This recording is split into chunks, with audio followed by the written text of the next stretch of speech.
اللہ تعالیٰ نے اپنے بندوں کو بے شمار اور لاتعداد نعمتیں عطا فرمائی، لیکن ہم اپنی زندگی میں یہ دیکھتے ہیں کہ بہت سارے لوگوں کو بہت ساری نعمتیں ملی، انہوں نے بڑا اچھا، بڑا سہانا، بڑا وقار والا، بڑا شاہانہ وقت گزارا، لیکن پھر اللہ تعالیٰ معاف کرے ان پر زوال آیا، اور کچھ کا تو آخری وقت اللہ اپنی پناہ میں رکھے بدحالی میں، پریشانی میں، تکلیف میں، دکھ میں گزرا۔ یہ اتار چڑھاؤ، یہ عروج و زوال، یہ پوری ایک داستان جگہ جگہ پہ ہمیں معاشرے اور سوسائٹی میں نظر آتی ہے۔ جب اللہ تعالیٰ بڑی وسعت دے اور اس کے بعد انسان کو زوال دیکھنا پڑے تو وہ وقت بڑا تکلیف والا ہوتا ہے، وہ دن لمبے ہو جاتے ہیں، وہ راتیں ختم نہیں ہوتی۔ اس وقت انسان کو تھوڑی سی دھوپ بھی زیادہ چبھتی ہوئی محسوس ہوتی ہے، لوگوں کا غور سے دیکھنا بھی اسے گھورنا محسوس ہوتا ہے، کیونکہ وہ بیچارہ تکلیف کا شکار ہے، زوال کے دن گزار رہا ہے۔ کوئی کسی اور طرف بھی اشارہ کرے تو اسے محسوس ہوتا ہے کہ انگلیاں میری جانب اٹھ رہی ہیں، تو انسان تکلیف محسوس کرتا ہے۔ نبی کریم صلی اللہ تعالی علیہ وسلم نے اللہ کی بارگاہ میں دعا مانگی ہے تعلیم امت کے لیے۔ حضور نے دعا مانگی، اے اللہ نعمت کے زوال سے بچا کے رکھنا، زوال نعمت سے بچا۔ زوال نعمت صرف یہ نہیں ہوتا کہ پیسے چلے جائیں، یہ بھی زوال نعمت ہے کہ انسان تہجد پڑھتا تھا اور اب 5 نمازوں کی بھی توفیق حاصل نہیں۔ یہ بھی زوال نعمت ہے کہ مکمل اسے قرآن مجید یاد تھا، اب ایک رکوع بھی پڑھ نہیں پاتا۔ یہ بھی زوال نعمت ہے کہ اس کی زبان پر شکر رہتا تھا اور شکوہ شروع ہو گیا۔ یہ بھی زوال نعمت ہے کہ اس کے دل کے اندر ہمیشہ صبر کے جذبے موجزن رہتے تھے، لیکن اب بے چینی، بے قراری، اضطراب اور جلد بازی آ گئی۔ حضور علیہ السلام نے دعا فرمائی، ہے اللہ زوال نعمت سے بچا۔ اور رب کریم نے بھی قرآن حکیم میں جو ارشاد فرمایا نا، فرمایا وَاشْكُرُوا لِي وَلَا تَكْفُرُونَ، میرا شکر ادا کرنا، کفر نہ کرنا، کفران نعمت نہ کرنا، شکر کرنا۔ نعمت انسان کو ملتی ہے، لیکن کچھ لوگ اس نعمت کے بارے میں فتنے اور آزمائش کا شکار ہو جاتے ہیں۔ بڑا بڑا عروج لوگوں کو ملا، لیکن وہ سنبھال نہیں پائے اپنا عروج، اس کا دفاع نہیں کر پائے، اس سے کوئی کام نہیں لے سکے۔ اللہ تعالیٰ نے جو بلندی عطا فرمائی تھی، اس بلندی اور اس بڑی گہری چھاؤں میں لوگوں کو نفع نہیں دے سکے۔ قرآن مجید نے عروج و زوال کی جو داستان بیان کی ہے، اس میں ایک داستان بنی اسرائیل کی بھی ہے۔ قرآن مجید فرقان حمید کو آپ دیکھیے، یا بنی اسرائیل اذکروا نعمتی التی انعمت علیکم وانی فضلتکم علی العالمین، اے یعقوب علیہ السلام کی اولاد، میرا وہ احسان یاد کرو، میری وہ نعمتیں یاد کرو جو میں نے تم پر کی تھی، وانی فضلتکم علی العالمین، اور میں نے تمہیں جہان والوں پر فضیلت عطا فرمائی۔ ایک یہ دور ہے، من و سلوہ اتر رہا ہے، دریا رستہ چھوڑ رہا ہے، حضرت موسیٰ کلیم علیہ السلام کی انہیں سایہ شفقت اور رحمت حاصل ہے، ایک یہ وقت ہے، لیکن کیا کیا انہوں نے؟ اللہ کے ہر حکم کی نافرمانی شروع کر دی۔ انہیں کہا کہ من و سلوہ سنبھال کے نہ رکھنا، انہوں نے ناشکری کی اور اسے سنبھال کر رکھنا شروع کر دیا۔ جو کام بھی کہا گیا اس میں نافرمانی کرتے چلے گئے۔ وہی قرآن مجید جو چند آیات پہلے کہتا ہے نا، انی فضلتکم علی العالمین، اے یعقوب کی اولاد، ہم نے تمہیں تمام جہانوں پر فضیلت عطا کی، وہی قرآن مجید آگے جا کے کہتا ہے جب میری نافرمانی کی، وَضُرِبَتْ عَلَيْهِمُ الذِّلَّةُ وَالْمَسْكَنَةُ، فرمایا ہم نے ان پر ذلت اور مسکینی مقرر کر دی۔ جس رب نے فضیلت دی تھی، پھر اسی رب نے ان پر ذلت مقرر کر دی۔ کیوں؟ کفران نعمت کیا ہے، اللہ کی نافرمانی کی ہے، خدا کے فضل سے ملی ہوئی چیزوں کو اپنی ذاتی جاگیر سمجھا ہے، مسلسل اللہ کے انبیاء کو ستایا ہے، نبیوں کا قتل تک معاذ اللہ کیا۔ یہ عروج و زوال کا عجیب رنگ دیکھو کہ انی فضلتکم علی العالمین وضربت علیہم الذلہ، ایک ہی پارے میں ایک ہی مقام پہ دعا کرو رب کریم جب عزت دے تو پھر ذلت سے بچائے، اللہ جب آسانی دے تو پھر دقت سے بچائے، رب کریم جب رحمت کرے تو پھر اپنے غضب سے بچائے، اللہ جب عطا کرے تو پھر اپنی ناراضگی سے بچائے۔ زوال نعمت بڑی تکلیف ہے، زوال نعمت بڑی آزمائش ہے۔ انسان کے پاس جب نعمت ہو تو اس سے چھن جائے وہ بڑا تکلیف والا معاملہ ہے۔ تو نعمتیں چھنتی کیوں ہیں، زوال نعمت ہوتا کیوں ہے؟ چند ایک باتیں آپ کی خدمت میں عرض کرنی ہے کہ انسان سے نعمتیں چھنتی کیوں ہیں۔ سب سے پہلی بات تو یہ ہے کہ جب لوگ نعمت کی قدر نہیں نہ کرتے، نعمت رخصت ہو جاتی ہے۔ نبی کریم صلی اللہ تعالی علیہ وسلم گھر تشریف لائے تو روٹی کا ایک ٹکڑا پڑا ہوا تھا زمین پر، تو حضور نے اٹھا کے فرمایا عائشہ اس کی قدر کرو، یہ جس گھر سے ناراض ہو جائے لوٹ کر نہیں آیا کرتے۔ اللہ نے نعمت دی ہے، لوگ قدر نہیں کرتے۔ میں نے بہت سارے مالدار دیکھے، ان کے بچے پیسوں کی قدر نہیں کرتے، رزق کی قدر نہیں کرتے، صحت کی قدر نہیں کرتے۔ اللہ نے اگر آسانی دے دی ہے پڑھنے کی، لکھنے کی، سمجھنے کی، قدر نہیں کرتے۔ یہاں تک کہ کچھ لوگوں کو رب کے بندے میسر آتے ہیں، خیر سیکھنے کا موقع ملتا ہے پر بے قدرہ نے قدر نہ کیتی تے کیتی خوب تسلی ہوں، دنیا دار پجاری زر دے کتیاں دے گل ٹلی ہوں، بک بک روشن اکھیاں تکیو ویک حویلی کلی ہو، کوچ نصیر اساں جدوں کیتی پہ جانی تھر تھلی ہو۔ ناقدری یہ بھی زوال کا باعث بنتی۔ اللہ نے نعمت دی ہے اس کی قدر کرو، صحت کی قدر کرو، آواز کی قدر کرو، ہمت ہے تو اس کی قدر کرو۔ نعمت کی قدر نہیں کرتے لوگ۔ پیسے سے پیار کرنا اور ہے، اللہ کے دیے ہوئے رزق کی قدر کرنا یہ اور ہے۔ ہم ناقدرے ہو جاتے ہیں، بہت ساری چیزیں ہماری بغیر محنت کے ہمیں ملی بھی ہوتی ہیں تو ہم اس کا احساس نہیں کرتے۔ کبھی اس جگہ کھڑے ہو کے سوچو جہاں وہ شخص کھڑا ہے جس کے پاس وہ نعمت موجود نہیں ہے۔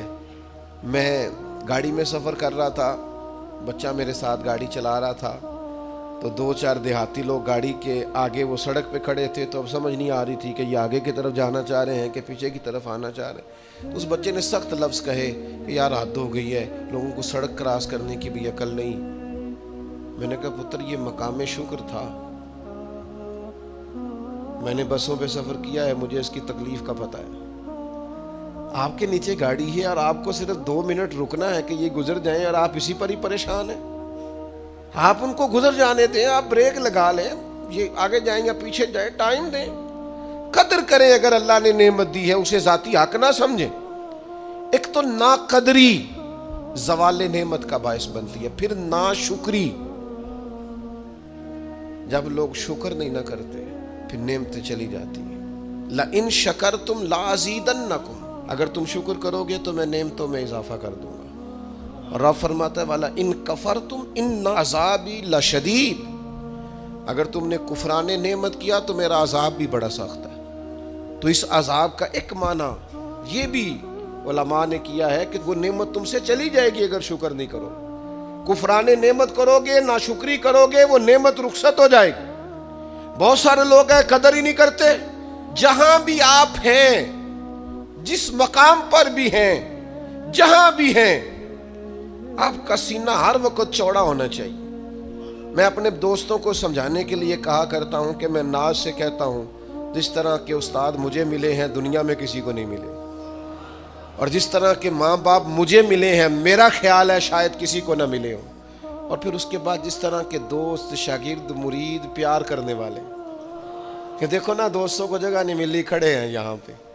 تو میں پھر کبھی کبھی ناز سے کہا کرتا ہوں خدا جانے بلندی ہے کہ پستی، پر جہاں میں ہوں وہاں کوئی نہیں ہے۔ آپ جہاں ہیں، جس مقام پر ہیں، آپ کی طبیعت شکر کے اندر ڈھلی ہوئی ہو۔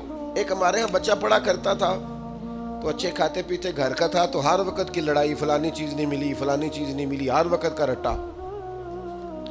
تو مدرسے میں بچے کام لگے ہوئے تھے، تو ہماری مسجد کی نا چھوٹی مسجد کی کھڑکیوں سے مدرسہ نظر آتا ہے۔ میں نے اسے کہا پتر وہ دیکھ ذرا کیا ہونے لگا ہے۔ تو مزدور نے پونا کھولا، دوپہر کا ٹائم تھا، پھر اس نے ہاتھ دھوئے،